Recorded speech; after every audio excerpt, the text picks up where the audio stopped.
ગૂગલના હેડ સુંદર પિચાઈ, જે આજે સૌથી મોટો પગાર મેળવે છે, એનું રિપોર્ટ કાર્ડ કોઈને ખબર જ નથી. હમણાં થોડા દિવસ પહેલા, મારો રવિવારનો લેખ છે, વાંચજો. હમણાં થોડા દિવસ પહેલા ગૂગલમાં એક છોકરાએ ગૂગલ પરથી જ લખ્યું હાઉ ટુ હેક ગૂગલ, અને પછી એણે ગૂગલને હેક કરીને ગૂગલને જે મોકલ્યું કે લો આટલી તમારી સિસ્ટમમાં લૂપ હોલ છે. છોકરો 12th ગ્રેડમાં અમેરિકામાં નાપાસ થયેલો છોકરો, અને નાપાસ હતો માટે એને આ બધું સૂઝ્યું. ઘરે બેસીને કઈ નહોતું કરવાનું, માટે આ એને શોધી કાઢ્યું. ગૂગલને એને ગૂગલ હેક કરીને મોકલ્યું. ગુજરાતી મધર અને અમેરિકન ફાધર નો આ દીકરો, એને આ બધું મોકલ્યું. એટલે ગૂગલે એને બોલાવ્યો કે તું આ અમારી સાથે કામ કર અને અમારી જે સિસ્ટમમાં જ્યાં જ્યાં લૂપ હોલ છે એ સીલ કરવામાં અમને મદદ કર. એ છોકરાએ 12મા ગ્રેડની પરીક્ષા પાસ કરી, 18 વર્ષનો થયો ત્યાં સુધી ગૂગલ સાથે કન્સલ્ટન્ટ તરીકે કામ કર્યું, અને પછી ગૂગલમાં જોડાયો. એના પગારના આંકડા નેટ ઉપર જે વાંચજો તો તમને સમજાશે કે ડિગ્રી નહીં, ડેવલપમેન્ટ જોઈએ છે. આપણે બધા બિનજરૂરી એવું માની બેઠા છીએ કે 5 જ જગતમાં કરિયર છે: એક ડોક્ટર, એક એન્જિનિયર, એક MBA. એ સિવાયની કોઈ કારકિર્દી સાથે આપણે દુનિયાને જોવા જ તૈયાર નથી. મેડિસિનમાં એડમિશન ન મળે તો ફાર્માસિસ્ટ છે, ફાર્માસિસ્ટ સિવાય biomedical engineering, hospitality management. Medicine સાથે જોડાયેલા જ હવે કેટલા ફિલ્ડ ખુલ્યા છે. પણ આપણને લાગે છે કે સાયન્સમાં નહીં ભણે, આમ નહીં કરે, આ નહીં કરે, કારકિર્દીનું શું થશે? એમણે અહીંથી મારી ઉંમરનો ઉલ્લેખ કર્યો, ડિગ્રીનો ઉલ્લેખ નથી કર્યો. એવું કોઈએ નોંધ્યું? હું શું ભણી છું એ કોઈને ખબર નથી આજ સુધી.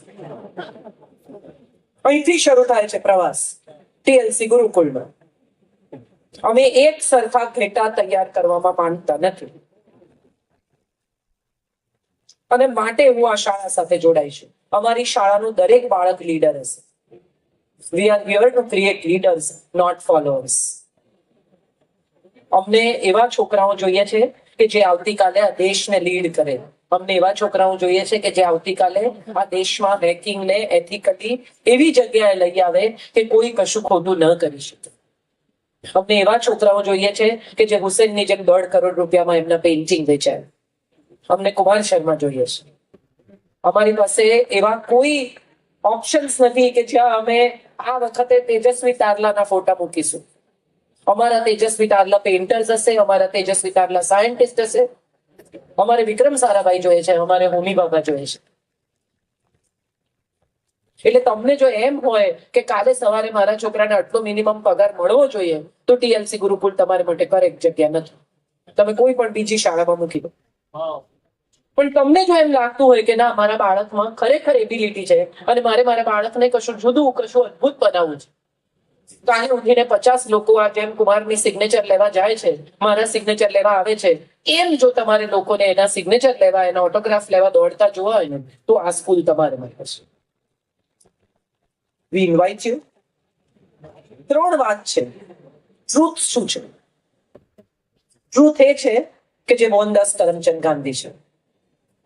ટ્રુથ એ છે કે જેણે આ દેશને આઝાદી અપાવી છે.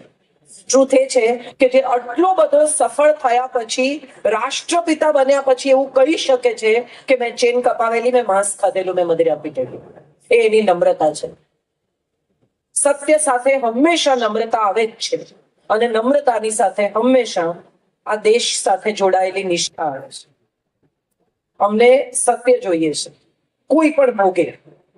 તમારું બાળક જુઠ્ઠું નહીં બોલે એવો પ્રયત્ન અમે કરીશું. એની ભૂલ થઈ ગઈ હશે તો પણ નહીં બોલે એવો પ્રયત્ન અમે કરીશું. એ સૌથી પહેલા આવીને તમને કહેશે એવો પ્રયત્ન અમે કરીશું. પણ સાથે સાથે મારી જોબ શું છે એ સમજાવો. હું શું કરીશ? હું ભણાવવા નહીં આવું, હું મેથ્સના ક્લાસ નહીં લઉં, હું અંગ્રેજીના ક્લાસ નહીં લઉં. હું તમને એ કહીશ કે જ્યારે આવીને તમારામાં કન્ફાઇડ કરે ને, ત્યારે એને એમ નહીં કહેતા કે અમે તો પહેલા જ કહેલું. ત્યારે એને લાફો નહીં મારતા, ત્યારે એને ભેટજો, એના માથે હાથ ફેરવજો ને કહેજો કે બેટા તું સાચું બોલ્યો ને, બસ મને આટલું જ જોઈએ છે. બીજી બહુ જ મહત્વની વાત, પ્રેમ. હિન્દી સિનેમાએ પ્રેમને માત્ર સ્ત્રી પુરુષના પ્રેમ પૂરતો મર્યાદિત કરી નાખ્યો છે. ટેલિવિઝને પ્રેમને માત્ર સ્ત્રી પુરુષના સંબંધો સાથે જોડીને એકદમ આ સમાજની પત્તર ખાંડી કાઢી છે. એક જ ફ્રેમમાં તમે જોઈ શકો, પ્રેમ શબ્દ બોલો એટલે તમને એમ થાય કે સ્ત્રી પુરુષનો પ્રેમ ને લાલ ગુલાબ, લાલ હાર્ટ ને વેલેન્ટાઇન ડે. એની આગળ પ્રેમ શબ્દ છે. આ પ્રકૃતિ તમને પ્રેમ કરે છે ને એટલે રોજ માફ કરે છે. આટલું પ્લાસ્ટિક ફેંકવા છતાં આ પ્રકૃતિ તમને માફ કરે છે. આ હવામાં આપણે આટલું પ્રદૂષણ નાખીએ છીએ છતાં હવા તમને માફ કરે છે, હજી ઓક્સિજન આપે છે. આ નદી તમને માફ કરે છે, એટલો કચરો નાખવા છતાં દર વર્ષે ચોખ્ખું પાણી આપે છે. હું એવું માનું છું કે પ્રેમ એક ક્ષમાનું, સ્નેહનું અને સાતત્યનું નામ છે. પ્રેમ શરીર સાથે જોડાયેલો છે જ નહીં. શરીરો જતા રહે છે, પ્રેમ અકબંધ છે. સર, આ ધરતી પરથી પ્રેમ કદી ગયો જ નથી. શરીરો આવ્યા અને શરીરો જતા રહ્યા, પ્રેમ અહીંયા જ. અને છેલ્લી વાત કરુણાની. એક નાનકડી વાર્તા કહીને મારી વાત પૂરી કરું, સમય ઘણો થયો છે. એક માણસ ફૂલ ખરીદવા ગયો પોતાની પત્નીની કબર પર, સમાધિ પર મૂકવા માટે.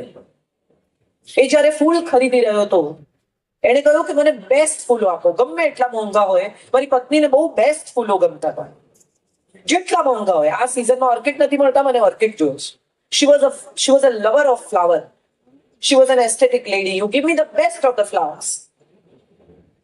પેલો ફૂલ વાળો ફૂલ પેક કરતો હતો ત્યારે એક નાનકડી છોકરી આવી અને બાજુની કબર પર ઊભી રહી અને એને કહ્યું કે પપ્પા, બધા કહે છે કે તમે મરી ગયા છો, પણ કાલે મારી સ્કૂલમાં ફી જમા કરવાનો છેલ્લો દિવસ છે અને એમણે એવું કહ્યું છે કે તું જો તારા પપ્પાને લઈને નહીં આવે તો તને કાઢી મૂકીશું. પપ્પા પ્લીઝ આવજો. કાલે તમે મારી સ્કૂલે નહીં આવો ને તો મને સ્કૂલમાંથી કાઢી મૂકશે. બીજા દિવસે છોકરીની ફી જમા થઈ ગઈ. પપ્પા તો ના આવ્યા. છોકરી ફરી પાછી કબર પર ગઈ ને એને કહ્યું કે તમે આવ્યા, ફી ભરી ગયા અને તમે મને મળ્યા પણ નહીં. તમે આવું કેમ કરો છો? તમે મને કેમ મળવા નથી આવતા? અને ત્યારે ત્યાં એની રાહ જોઈ રહેલા પેલા માણસે એના માથે હાથ ફેરવીને કહ્યું કે બેટા, પપ્પા ચોક્કસ આવશે, હમણાં બિઝી છે ને, એમણે મારી સાથે તારી ફી મોકલાવી. ગુજરી ગયેલા લોકોની કબરો પર આપણે ફૂલો મૂકીએ છીએ, લગ્નોમાં હજારો રૂપિયા વાપરીએ છીએ. ઈગો પ્રોબ્લેમ પુરવાર કરવા માટે કોકે 1.5 કરોડ ખર્ચ્યા તો આપણે 2 કરોડ ખર્ચીને દીકરી પરણાવીએ છીએ. પણ આપણને ખબર જ નથી કે વિશ્વની કેટલીય દીકરીઓ કન્યાદાન વિના અધૂરી બેઠી છે. આ દેશમાં 22% લોકો ભૂખે મરે છે. બહુ સરસ પ્રવૃત્તિ કરે છે ઋષિ અને જલ્પા, અને હું માનું છું આ બહુ જ સરસ પ્રવૃત્તિ છે કે તમારા ઘરમાં ખાવાનું બધું હોય, તમારે ત્યાં પાચી હોય, તમારે ત્યાં તમને લાગે કે હવે 4, 5, 15, 20, 25 માણસો જમી શકે એમ છે, તો તમે ફોન કરો, એ લોકો આવે છે, ખાવાનું લઈ જાય છે અને યોગ્ય જગ્યાએ ડિસ્ટ્રીબ્યુટ કરે છે. અને આની કદી જાહેરાત કરતા નથી. અમે આ કરીએ છીએ આવું એમણે કોઈ દિવસ કહ્યું નથી. આ તો અમારે વાત નીકળી એક દિવસ ત્યારે મને ખબર પડી. હું એવું માનું છું કે આ સત્ય પ્રેમ કરુણા છે. ભૂખ્યાને ખવડાવવું, રડતાનું આંસુ લૂછવું અને આવનારા આ ભવિષ્ય માટે જ્યાં ખરેખર હવે યુદ્ધો સિવાય, તકલીફ સિવાય, સમસ્યાઓ સિવાય, સ્ટ્રેસ સિવાય બીજું કંઈ જ નથી રહેવાનું, ત્યારે એવા થોડા મુઠ્ઠીભર માણસો આપીએ કે જે આ સ્ટ્રેસમાંથી, આ સમસ્યાઓમાંથી, આ ઝઘડામાંથી આ દેશને, આ રાષ્ટ્રને, આ જગતને મુક્ત કરે. અને અમારો એટલો જ એમ છે. રૂબલ તેને કહું 9 છોકરા હતા, હું તો કહું છું કે 4 હોય, પણ એ 4 40,000 જેવા હોય. કેટલા છે અગત્યનું નથી, કેવા છે અગત્યનું છે. So we are very sincerely trying for a wonderful institute that will create wonderful people for this world. 1985 માં દુકાળ પડેલો આફ્રિકામાં, અને ત્યારે જે રોક સ્ટાર્સ બધા લાખો, કરોડો, અબજો રૂપિયા લે છે, ડ્રગ્સ લે છે. માઇકલ જેક્સન માટે એમ કહેવાય કે આમ ડ્રગ્સ લીધા ને તેમ ડ્રગ્સ લીધા ને એમાં જ મરી ગયો ઓવરડોઝમાં. ફલાણા બિલી જ્વેલ ડ્રગ લઈને, ફલાણા ડ્રગ લઈને, ટીના ટર્નર ડ્રગ લઈને. આ લોકો તો પોતપોતાના પ્રાઇવેટ જેટમાં ફરે. એ બધા જ ભેગા થયા અને એમણે એક કોન્સર્ટ કરી. એ કોન્સર્ટનું નામ છે we are the world. The song said we are the world, we are the children. Let's make a better day, just you and me. આવતીકાલે સવારે જો કોઈ સારો દિવસ, સારું રાષ્ટ્ર બનાવી શકાશે તો તમે અને હું જ બનાવીશું. કોઈ બહારથી આવીને આપણા માટે કંઈ નહીં કરે. આટલા સત્ય સાથે અમે તમારું સ્વાગત કરીએ છીએ, તમારા બાળકોનું સ્વાગત કરીએ છીએ. રૂપલબેને કહ્યું કે આવશે, હું પણ દર મહિને આવવાનો પ્રયત્ન કરીશ. રૂપલબેને કહ્યું કે કાજલબેન નહીં સાંભળે પણ હું સાંભળવાનો પ્રયત્ન કરીશ. તમારી વોટર બેગ ખોવાઈ ગઈ હશે તો શોધવાનો પ્રયત્ન કરીશ. Thank you so much. ફરી એકવાર તમારું સ્વાગત છે, તમારો આભાર છે. અને કોઈકને મને એક તસવીર આપવી છે, please come. Thank you so much. ફરી એકવાર ઘણો સમય થયો છે અને આપણે બધા કક્ષીઓ વહેલા જમી લેવા વાળા લોકો છીએ, તો એ 8:30 થયા છે, એટલે ચાલો જમી લઈએ. Thank you so much. ખાલી કપિલભાઈ આભાર માને એટલી વાર અને રાષ્ટ્રગીત થાય એટલી વાર આપણે ડિસિપ્લિનથી બેસીશું. સ્કૂલના કેમ્પસમાં છીએ તો કમસે કમ ડિસિપ્લિન જાળવીશું. Thank you so much.